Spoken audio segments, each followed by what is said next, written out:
This video is brought to you by YTAndrewPaul Tech Repairs. If you have a console, laptop, computer or Macbook in need of repair in the UK or the EU, then have a look in the description below this video for details on how to contact us in order to organise your repair. Hello there ladies and gentlemen, and welcome to today's video. And today we're going to be taking a look at this PS4. It is an original FAT with an SAB001 revision motherboard installed in there, as you can see there. And this particular machine's been sent in today by the customer, who has previously sent it away to CEX in the UK, who of course are a massive national retailer over here.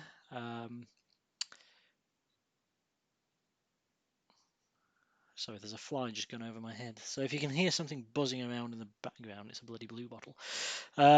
Yes, so this was sent away to CEX, and the CEX are a massive national retailer of like new and pre-owned sort of DVDs, videos, video games, CDs, consoles. Really, I love CEX. I think it's fantastic. You can get a lot of sort of like retro gaming stuff in there as well, which is really cool. I love CEX. It's great. But CEX also do video games console repairs, in case you didn't know, and I presume mobile phones, tablets, and all sorts of other cool stuff as well. Now, the customer sent this away to them a few months ago for the HDMI port to be looked at and to be replaced because it got a bit of a knock. Obviously, no output, sent away. They repaired it, they sent it back. Apparently, this worked fine for a couple of months, and then it sort of started glitching in and out, and sort of wouldn't behave itself more often than it wouldn't. And then eventually the customer said it just quit working one day. So they sent it back to CEX, presumably under warranty. And CEX sent it back saying it was uneconomical to repair because of what they termed as track damage. And obviously the customer thought that was a little bit weird because it was working fine. Generally speaking, it was just being a bit flaky. And then, like I say, they sent it away for the port to be either redone or looked at, and they sent it back saying it was uneconomical to repair because of trace damage. So nobody had this open in the meantime, so I'm told. I've no reason to doubt the customer at all, and looking at the board, to be honest, I have no reason to doubt him at all. And in fact, looking at it, I'm quite impressed really. So let's take a look. But what I don't understand is CEX say there's trace damage on this machine. Now that isn't right, and you'll see why shortly. Now CEX have replaced this port. I'm impressed because they've actually done a good job of it. So let's go and take a look. As usual. Now my apologies if this cuts in and out a little bit. My HDMI cable on the microscope camera is not very well. To be honest, this is the one I used to plug into the backs of machines, and I noticed recently that quite a few of the machines that were being repaired were actually being a little bit glitchy on the HDMI port. And that doesn't really seem right, you know. And it actually sort of took a few attempts at me thinking, well, you know, either I'm getting really bad at this or there's something not quite right. So I changed the HDMI cable, and lo and behold, everything worked perfectly fine. So what I've done for the time being, because I need quite a long HDMI cable to get from the scope to the capture equipment, and also the one, like I say, I used to use this for testing because it's all the way up on my cabinet there. There's not really a lot of room on top. It has to be quite long to reach down to the machines when I test them. So I've swapped the cables over. So the one I'm using for testing now is working really nicely, but this is the sort of dodgy one. And as I move the scope camera about, I've noticed it's sort of cutting in and out occasionally. So if the screen goes black for a few seconds, I apologise. I will sort a new cable out shortly when I get the opportunity to do so. So hopefully today's not going to cause us too many problems. Now, as I say, taking a look at that, it's a decent quality port. Yeah, nothing wrong at all with that. As you can see, you know, the soldering's pretty clean. There's no flux residue anywhere. You know, there's nothing untoward seemingly on the face of things. Everything looks okay, sort of. I don't see too much in the way of problems. Have they replaced that diode at some point? I can't really tell. It looks like that diode there, that one there, has been replaced at some point, I think. I don't think that's the DJ diode. I don't think. Or is it? I could be wrong. I can't see really tell under the scope. It's just when I zoomed it back out there, it looked like it had a really wide band on it. More like the Rome ones, but I'm probably mistaken, to be fair. But you see what I'm saying? It seems to have a really dark band on the right-hand side. And whereas you can just about see this DJ diode here has a line, that's what they normally look like. This has more of a band. This is more like what you'd see on the Rome replacements that we sometimes use. And there's another one down the bottom there. It doesn't look like it's got DJ stamped on it. It looks like it's got something else. But the lighting in here is worse than awful at the moment. Unless I can sort of... This light's going to electrocute me at some point. You want to see the state of it. Yes, every time I get hold of it to move it, I'm like, this probably isn't a good idea, Andrew. You probably shouldn't be touching it. It's pretty knackered. Yeah, no, those have been replaced at some point. Yeah, no, those aren't the usual DJ diodes at all. Those are A and other. So I don't know whether CEX have done that or in an attempt to repair this thing.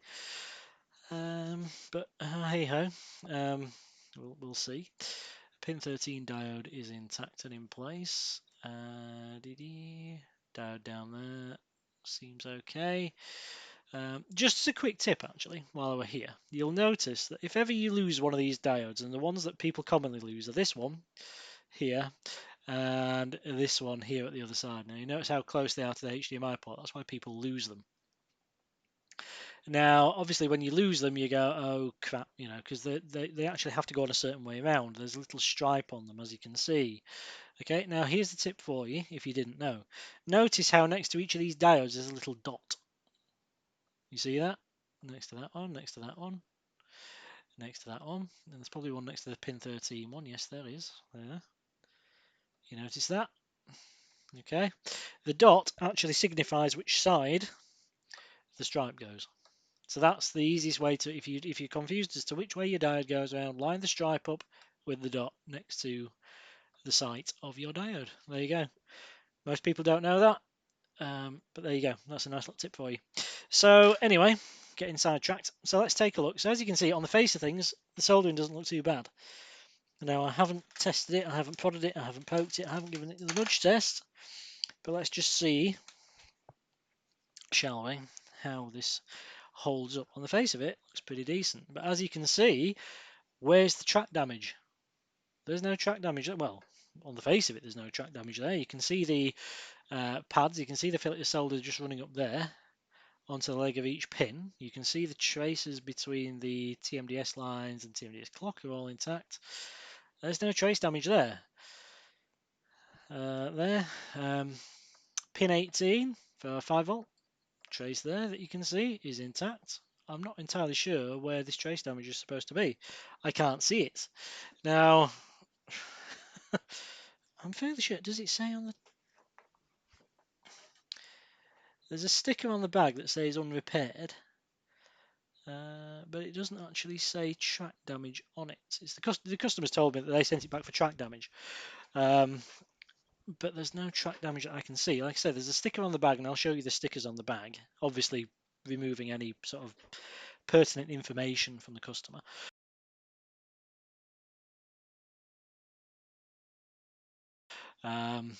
Those of you who've been to CEX for repair will notice, hopefully you'll recognise the stickers and the bags and things.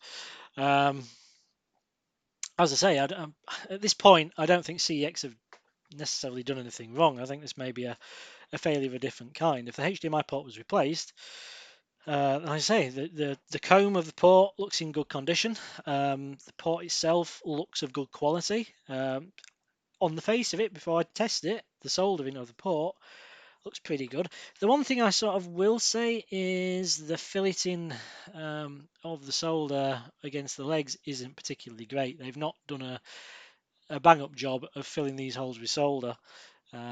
Essentially, by feeding solder into the holes on the other side of the motherboard, when you actually come to redo these ground holes, you should always put enough in there that it actually just sits proud of this surface if you do it properly. You can sort of, if you're struggling, or you can actually come up here and just add a little bit yourself here. It doesn't matter. It doesn't look quite as tidy, but it doesn't matter. At least it will give a bit of security to the port. There's a tiny little solder splash here, but there's nothing really in that. But on the face of things, yeah, apart from that, those ground legs could be a little bit better anchored in. Generally speaking, otherwise, it seems fine. So let's just give this a test and let's see if we've got any loose pins. Okay, so essentially tweezer blade, I'm just going to give each one a nudge sideways. Not going to put a terrible amount of pressure in here. We're just looking to see for any movement.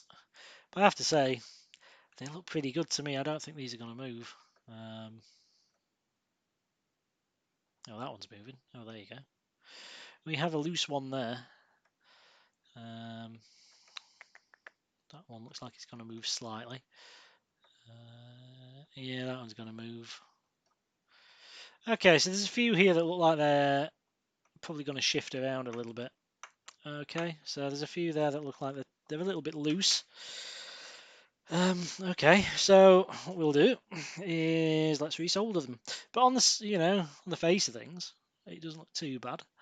I've seen a lot worse. The actual quality of the job looks on the face things all right. Like I say, it looks like one or two of those pins are a little bit loose, but they're not terribly loose. They're not sort of to the point where they're just wafting around in the breeze. Like they're not terribly so.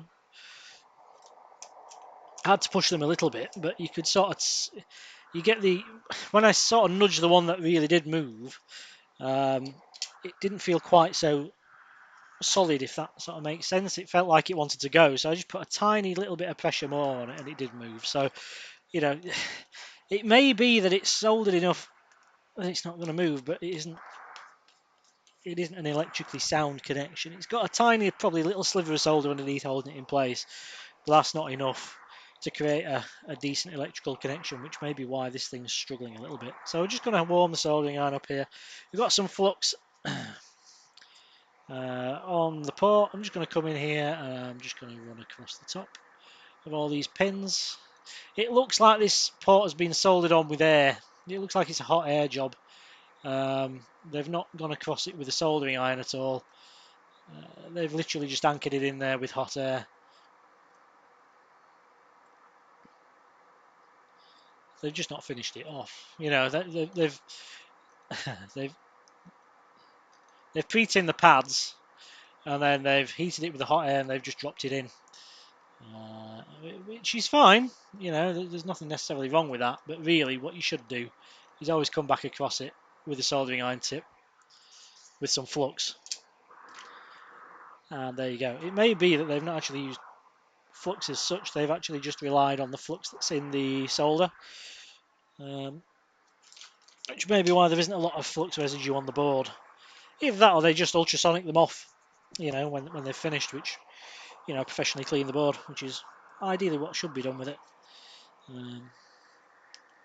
Just to really tidy it up and make it really nice. So, yeah. But, generally speaking, it's not a bad job.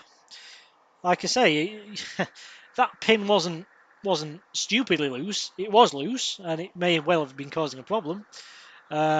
But it's probably lasted a couple of months because, as I say, there was enough of a connection there to hold it in place against the pad. It just wasn't a particularly strong connection. It probably just wasn't a particularly sound electronic connection, certainly. And as it's been sort of moved around, plugged in and out, I think the lads at uni, I think he said. So he probably takes it around with him a little bit, so it moves. It's plugged in and out fairly regularly. He might go to his mate's dorm or something with it. I don't know.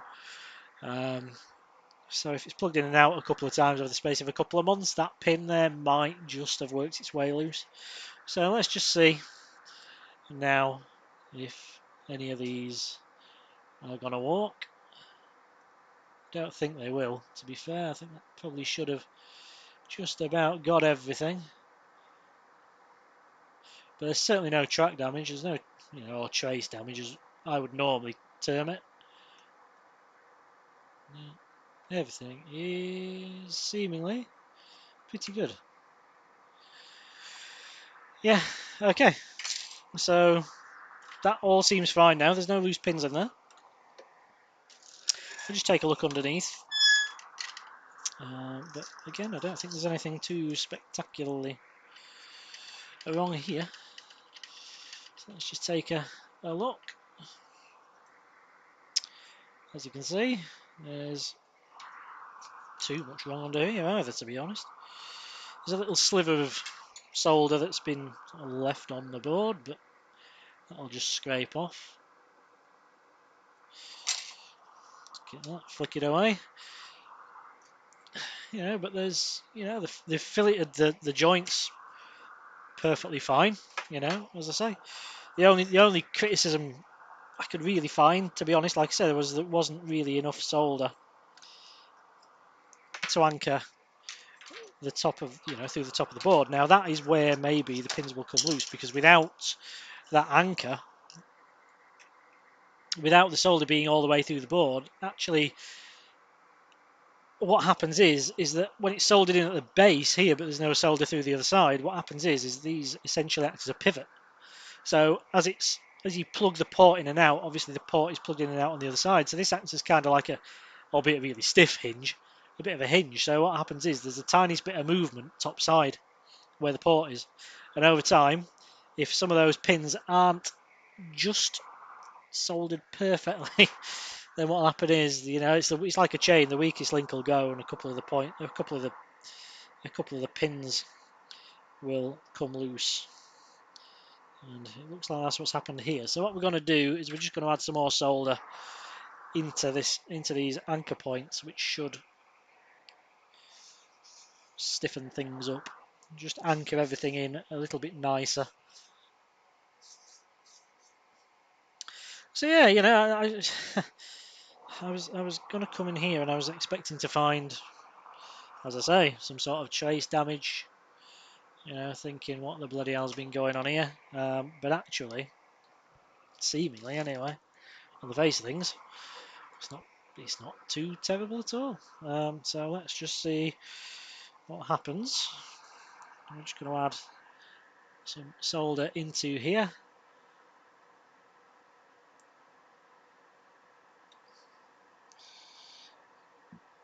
I'm just going to feed the same in. Just going to work it down in there. So we're just going to pass the heat across, which eventually will work its way down into the joints.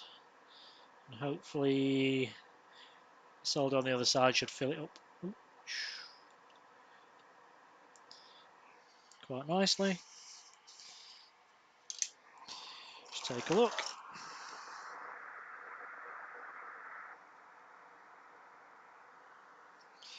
We'll just do the one on the other side.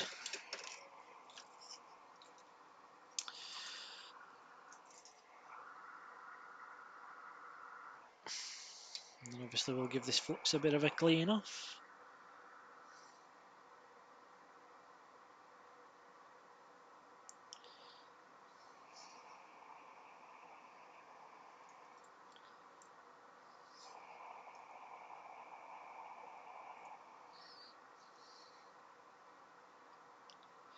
So I'm just going to work this ball of solder back and forth over here. Like I say, it'll build up heat inside the joint, go through the board. Solder should flow through.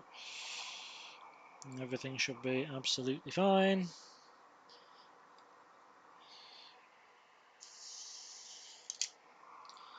Okay.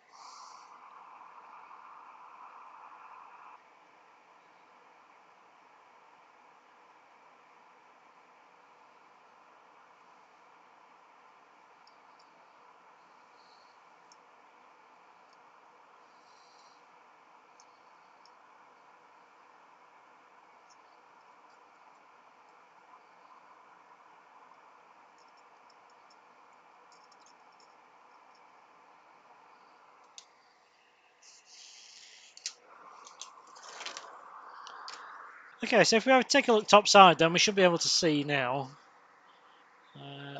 Yes, so you can see there. We've got you can see the solder has come up here. You can no longer see the back of that leg now, it's all filleted up. And the same on this side. Just there, you can sort of see it coming through. So that's fine now. So that's anchored in top side just as it is at the bottom. Our pins there look nicely soldered in place as we've given them a nudge test and everything else. All that looks absolutely fine. So there's no trace damage on this board from what I can tell. Why CEX would have sent it back uneconomical to repair? Why CEX would have said it was not repairable? I honestly don't know. The only thing I honestly don't know. The one thing I will do is while I'm here is I'm just going to put the multimeter in continuity mode and I'm just going to test across this fuse. Aha, now then. We get, so basically the meter's in continuity mode, so that's the mode where it'll beep if the probes are touched together. Now I'll just kill the fume extraction. I will kill the fume extraction so you can hear this a little bit better. So when I touch these together, you can hear the beep, yeah? So if I come in here and I touch one probe to here and I touch the other probe to there, no beep. OL open line is displayed on the multimeter, which means there's no connection across this fuse at all. Now this fuse is responsible for providing power to the HDMI encoder IC chip. Without that fuse, you'll have no power to the encoder chip. You won't get any picture at all. So it looks like this fuse has gone. Now, there's a few reasons that can be caused. It may be there's been a surge down some equipment of some description. It may be down to a faulty HDMI cable. Usually, is where the issue lies.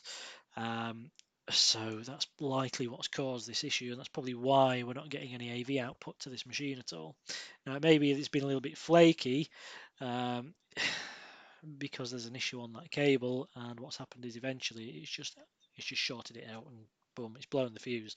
So we'll replace that fuse, and yeah, but otherwise the port itself looks fairly decent. Like I say, they've not done a bad job of it, to be fair. Like I said, there was that one pin that was slightly loose.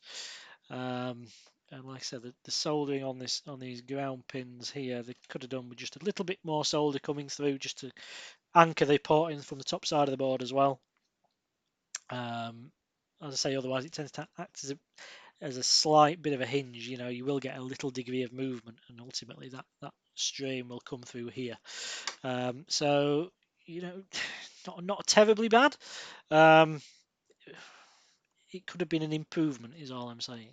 But you know, it probably would have been okay, to be fair. But over time, if that wasn't causing the issue and it was ultimately down to this, that probably would have come loose at some point. But you know, it was okay. It probably would have done. It probably would have sufficed. But yes, this here is probably definitely our issue. So what we'll do is we'll go ahead and we'll take one of those. So I will remove this one. So I'm going to get the hot air out.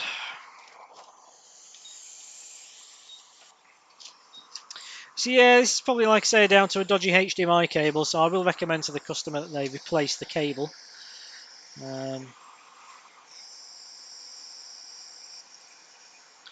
When they get this back. It's always worth checking if the port looks good. First thing you should really check, if the port seems alright, like I say, there was that one little thing, but as I say, it wasn't stupidly loose, it wasn't waggling around in the breeze. It was only when I nudged it. And like I say, you know, you don't have to nudge it hard, you don't put a lot of pressure into the joint, but it did feel like it wanted to move, and sure enough it did. It probably was just about secure enough to do a job, to be fair. I don't think it probably would have gone very far, but either way. So I'll just get a new fuse. Bear with me a second. Okay, got one here, so let's just pop this on. I'm going to turn you around slightly, so this is easier.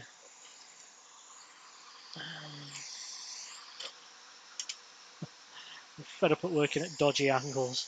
It's hard enough for doing it underneath these scope cameras as it is.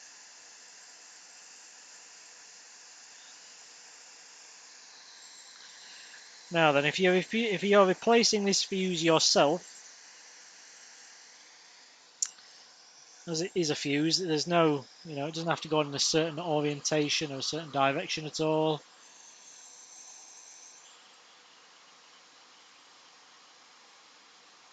It just goes in.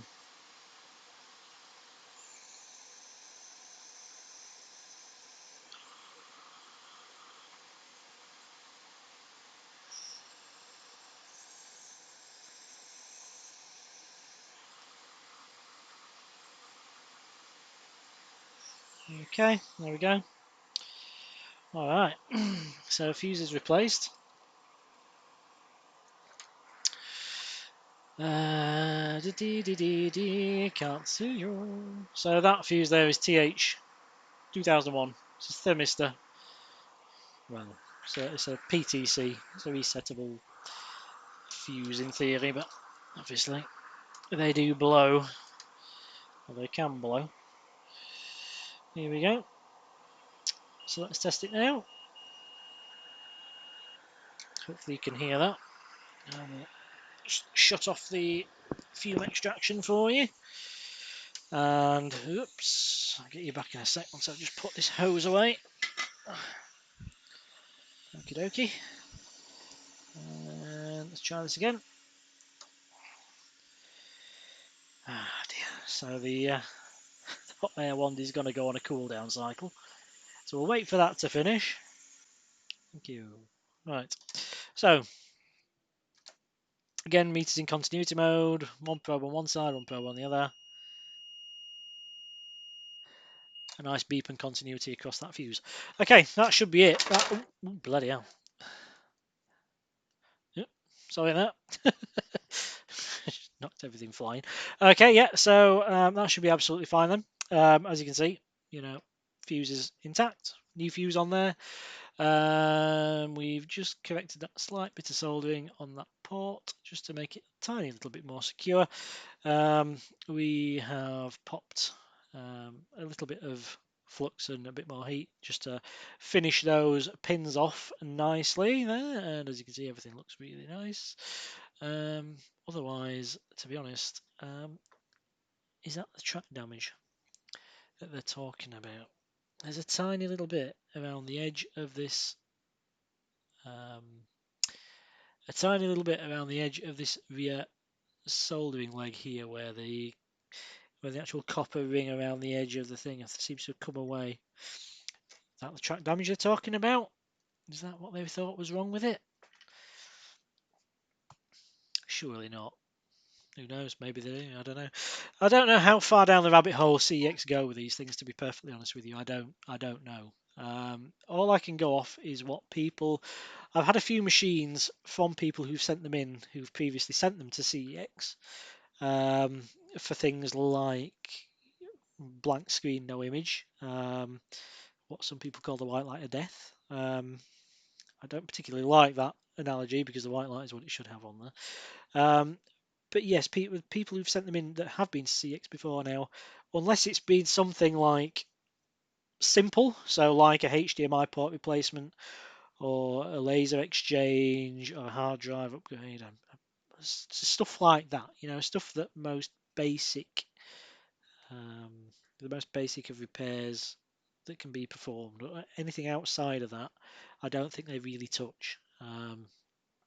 So they've probably got this returned to them. They've probably taken one look at the port, and ultimately, as far as I'm aware, I don't know this. This is purely on speculation from my own experiences of things that I've been told from people, like I say, who've been to CEX, that once it's sort of gone beyond that initial change this piece, change that piece, as far as any actual sort of electronic diagnosis goes, they don't really do it. I'm not saying they can't do it. I'm just saying that from what I've heard and from what I've seen myself, they don't do it. So if the port has a hole in it, and the comb's snapped out and there's a couple of pins smashed in the back, they'll replace your HDMI port. And as we can see here, they actually don't do a bad job of it. That port probably actually would have worked. I know we found a couple of pins there that weren't the most secure they could be, but they probably were secure enough, to actually do a job. They probably would have worked fine. The issue, I think, in the end was ultimately that thermistor. But we have corrected, what could have potentially become a problem in the future. But yeah, like I say, there's been a few times where it's been sent to me for a second opinion when they've had things back from CEX saying, look, it's uneconomical to repair, you can't repair it. I've never had any damage come back, you know what I mean? They've never damaged anything. They've always, like I said, on the face things, they do a decent enough job if it's something simple. But like I said, I've had a few sent up for a second opinion when CEX have returned it as non-repairable, and it's turned out to be something daft, like a fuse or an encoder IC, or an EMI filter, or a dodgy diode, or something like that. It's like it's not hard to diagnose these things. It's fairly basic electronics. It's fairly basic troubleshooting. This should not be hard if you do it. I'm surprised actually that as a national retailer offering these services, they don't do a little bit of basic diagnosis and troubleshooting of things like that fuse there, or it just seems a little bit strange. I don't know why they don't. They probably could. They probably don't need to. Is probably more like the answer. They probably get enough machines sent into them for a HDMI port replacement or a laser exchange because the drive doesn't read discs anymore. For it actually not to be worth their while to sit there diagnosing these things. At the end of the day, what sort of does stick in the craw a little bit is ultimately that they've turned around to the customer in this instance. And like I say, I have no reason to doubt the customer. This is purely what the customer has told me, that they've sent it back as saying there was trace damage on this board and therefore it was uneconomical to repair. There is no trace damage on this board at all. None. It's probably a convenient excuse to use it. Well, we couldn't repair it because it's physically damaged. And therefore you're not likely to question it, and you're just going to go, okay, well, if it's physically damaged, then yeah, it's buggered. But even in the event that it's physically damaged, it isn't uneconomical to repair it. It's quite easy to repair it. In fact, I will show you something in the next video coming up that makes that sort of damage really easy to repair on these boards. And it's something I've been working on for a couple of months now, and I'm really excited to show you. And if CEX want to buy a few of those, hint, hint, then you know where to come, boys. But like I said, next video, more will be revealed on that. But yes, as far as this goes, like I said, that's the only thing really. If that is indeed what they've told the customer, that's a little bit disingenuous. That doesn't kind of sit well with me, because at the end of the day, there's nothing physically wrong with this board. If you can't work it out, if you can't do it, if you've sat there and you've gone, I don't know, that's fine. None of us are perfect. I'm sure there's been times where when you're busy and you're rushing through things and you're limited for time and you've got a pile of things done and you probably do miss something, or you end up down the wrong rabbit hole because you've missed something daft because you've done 10 machines that day and all of them have been gits. And I don't know, it must be, but just say you don't know. If they want to take it for a second opinion, at least then they can turn around and go, well, I took it to CEX, but they didn't know. That would be a lot better than me finding it like that and going, oh, yeah, it's the fuse. We'll change the fuse. And yeah, there was a pin on there that was a little bit loose. I've resoldered it. This machine, this board will probably, I'm thoroughly expecting this now to be put back in the chassis, fire up and it work. And if it does, great. And like I said, if it had come back from CX and they'd been like, well, it's an undiagnosed fault, we don't know. It could have come up here, it could have come, I sent it to CX, they replaced the port, it worked fine, it came back, it went back for a second inspection, they couldn't work it out, they didn't know, they didn't diagnose the fault, can you have a look? And I could have found it there and gone, yeah, well, they didn't spot it, but it was fairly easy to do, and that would have been fine. none of us know the answer 100% of the time. Like I say, what sort of needles a little bit is the fact that they've told the customer that their machine is physically damaged. Their machine is beyond economical repair. It quite clearly isn't, is it? So if they have indeed told the customer that, then that is very, very naughty, in my opinion. And I don't like that one little bit. Is that sort of. It doesn't sit well. On the face of this, the work was pretty nice. The work was of a decent enough standard. It just doesn't sit well that they've said there's physical damage to this machine and it can't be repaired, when all it was a fuse that was likely down to using a knackered HDMI cable in the machine.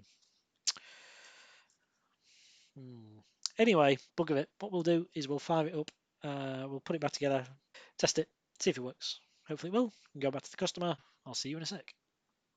Okay, so we have our console plugged in at the back, HDMI power, controller in the front.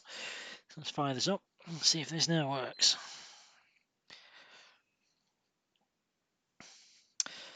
The reflection through the window today is terrible because it's nice and sunny outside. But there you go. As you can see, PlayStation logo is on screen in 1080p, so that's great stuff. So yeah, indeed, it looks like that thermistor, that resettable PTC, the fuse for the HDMI encoder was indeed the issue. As I say, there was that tiny, little bit of discrepancy on the HDMI port soldering, but I don't think that probably would have caused the issue, to be honest with you. What I will say is the port itself doesn't grip the cable particularly well. It does feel, it's not really it doesn't feel like it grabs it particularly tightly. So I'll probably adjust the little lock-in tabs once it's shut down. But there, everything else seems absolutely fine. As you can see there, it's working, it's up and it's into dashboard. Yeah, so that's it, ladies and gentlemen. Everything's working again. So we've managed to do what CEX couldn't. There's no way this machine was uneconomical to repair. Far from it. It was just a fuse and a bit of soldering. That was it. So yes, so thank you for watching. Hopefully you found this useful, ladies and gentlemen. What I will say this week is, of course, off the back of the PS5 launch, the pre-order process was an absolute disgrace. Of course, they went live on, was it Thursday at midnight after the Wednesday showcase. Yeah, no, none of us in the UK here really knew about that. So we missed most of the pre-orders. However, the good thing is that Argos's pre-orders went live on Friday, and I've managed to snag a launch day unit. It will be here on the 19th of November when we get them here in the UK. That's fantastic news. So, of course, we will be getting that on the channel on launch day. Hopefully, we'll be able to do some interesting things with it, shall we say. We'll certainly be taking a look inside. We'll be tearing it down. It's certainly going to be changing out the stock thermal paste, thermal pads on the RAM and things for some thermal grizzly stuff, which I've put on my PS4 Pro. It's absolutely fantastic. That thing, I think it's the only quiet PS4 Pro in the history of man. It's fantastic. It does work really, really well. So I'm going to be doing that straight away to the PS5 on launch day. And like I said, we'll have a snoop around it and a prod and a poke, see what we can find.